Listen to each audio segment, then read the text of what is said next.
Welcome to Tech Blueprint, a window that lets you know the latest technology news in the world. The Trump administration has recently taken tough measures against Chinese semiconductors, imposing tariffs and canceling the CHIP Act subsidies, but in the end, Trump himself admitted that suppressing China's semiconductor industry has failed. What is the matter with Trump's move against Chinese semiconductors? First of all, we have to understand why the Trump administration wants to take action against Chinese semiconductors. This matter starts with the importance of the semiconductor industry. Semiconductors are the heart of the modern electronics industry. Mobile phones, computers, cars, everything is inseparable from it. As for China, the semiconductor industry has developed so fast in recent years that the old semiconductor powers such as the United States have felt pressure. The Trump administration thought to itself, this is not okay. We have to trip up the Chinese semiconductor industry and slow down its development.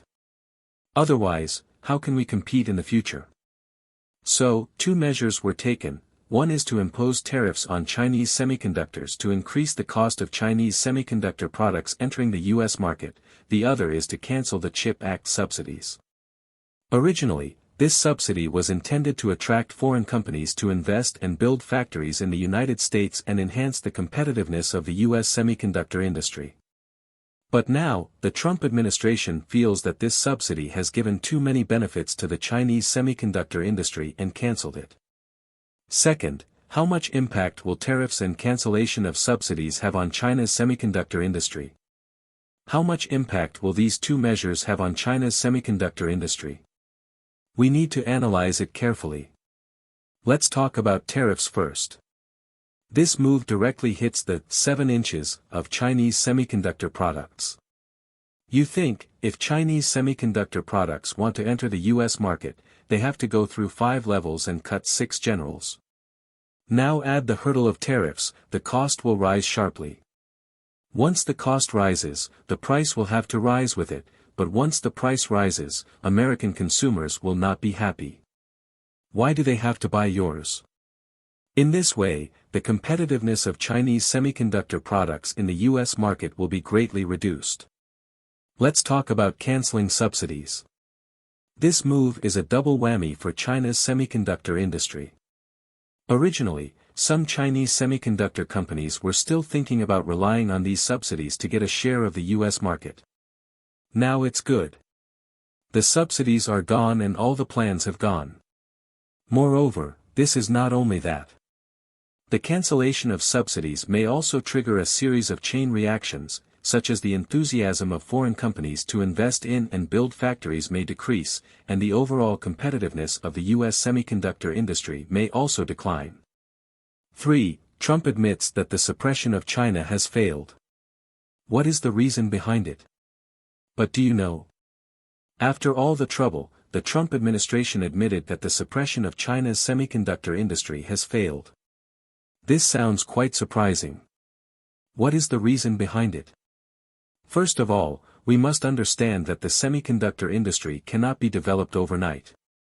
China's semiconductor industry has developed rapidly in recent years because they have made real efforts and invested a lot of manpower, material and financial resources.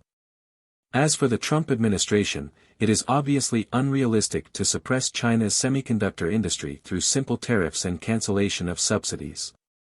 The semiconductor industry has its own development laws and market mechanisms, and it is not what you want. In addition, the global semiconductor industry has formed an intricate supply chain system. China's semiconductor industry plays an important role in this system, and many foreign companies rely on China's supply chain. The Trump administration's actions are likely to break this balance, trigger a series of chain reactions, and ultimately damage the interests of the global semiconductor industry. Finally, we must also see that although China's semiconductor industry started late, it has made great progress in recent years.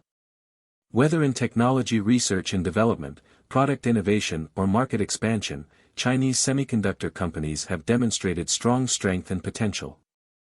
The Trump administration wants to curb the development of China's semiconductor industry through simple suppression, which obviously underestimates China's strength and determination. 4. What impact does this have on people? First of all, the semiconductor industry is the foundation of the modern electronics industry, and its development directly affects our quality of life. For example, mobile phones, computers, and televisions, which are electronic products we use in daily life, are inseparable from semiconductors. If the development of the semiconductor industry is hindered, the performance and quality of these electronic products may be affected, and we will not be so happy to use them. In addition, the semiconductor industry is an important manifestation of the country's scientific and technological strength. If China's semiconductor industry develops well, our international scientific and technological status will be improved and our words will be more weighty.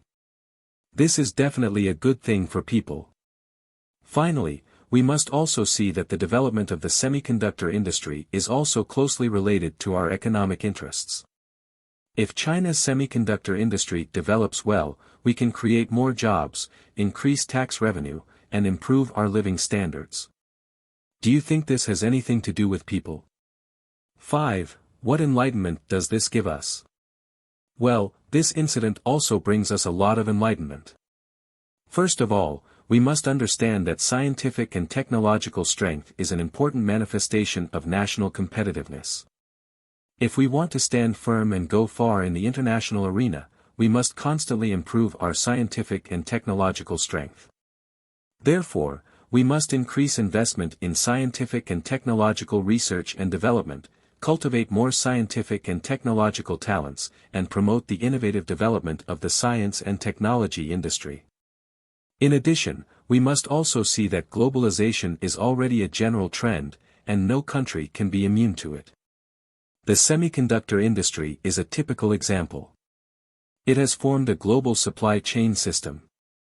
Any problem in any link may affect the stability of the entire system. Therefore, we actively participate in the process of globalization, strengthen cooperation and exchanges with other countries, and jointly promote the healthy development of the global semiconductor industry. Finally, we must also realize that in the face of international competition and challenges, we must remain calm and rational, and cannot blindly follow the trend or act on impulse.